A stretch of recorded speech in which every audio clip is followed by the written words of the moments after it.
जय गुरुदेव की कदम से गतांग से आगे।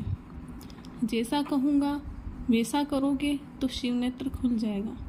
शराब, मांस, अंडा, हिंसा, घूस, परनारी सब छोड़ना होगा।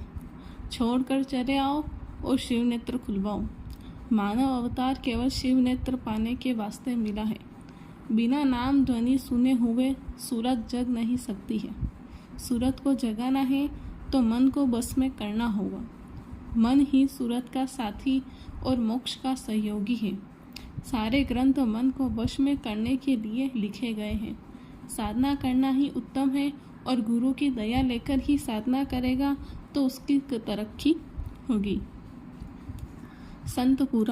संत पूरा वही है जिसने भक्ति और ध्यान के बल से शब्द पर चढ़ाई कर ली हो और मालिक के दरबार में होने की हक की दया प्राप्त कर ली हो।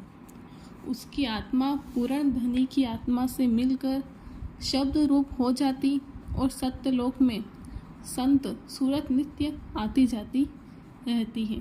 संत सदा सत्पुरुष के दरबार में उपस्थित होते हैं और जीवों की संपूर्ण विद्या को सुनाते हैं, क्योंकि सत्पुरुष ही सच्चा सुरतों के पिता है। बच्चे की तकलीफ को बिना पिता के कौन सुनेगा। संत उसी सत्पुरुष के अवतार होते हैं।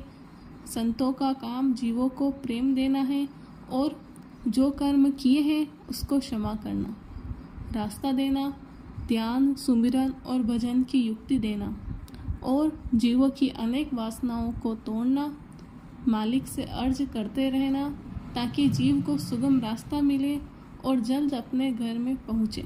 यही संत की महानता है। संतों का स्वभाव दयालु होता है। जैसा बच्चों का स्वभाव होता है वैसा ही संतों का भी स्वभाव होता है। कोई कुछ कह ले उसको चित्त में नहीं रखते हैं और स्वभावतः भूल जाते हैं। इस दुनिया में संत ही हितैषी जीवों के होते हैं, परंतु संसारी जीव उन्हें जानते नहीं हैं। जिन महात्मा संतों की महिमा है वह तो जीवों को मिलते ही नहीं है। दुनिया में हाहाकार मचा हुआ है। क्यों हो गया? आज यह प्रश्न महात्माओं से होता है।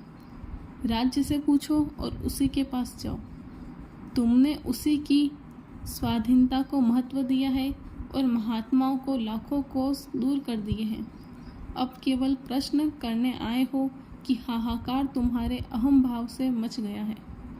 वह सब जब तक नहीं जावेगा तब तक महात्माओं के पास नहीं जाओगे। माया की छाया में सब भूले हुए हैं। छाया ऐसी मार लगाएगी कि रोने भी नहीं देगी। शरीर तो शिथिल हो गया लेकिन ममता तू न गई मेरे मन से।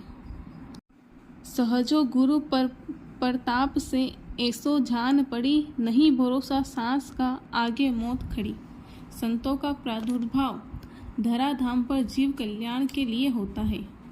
जय गुरुदेव।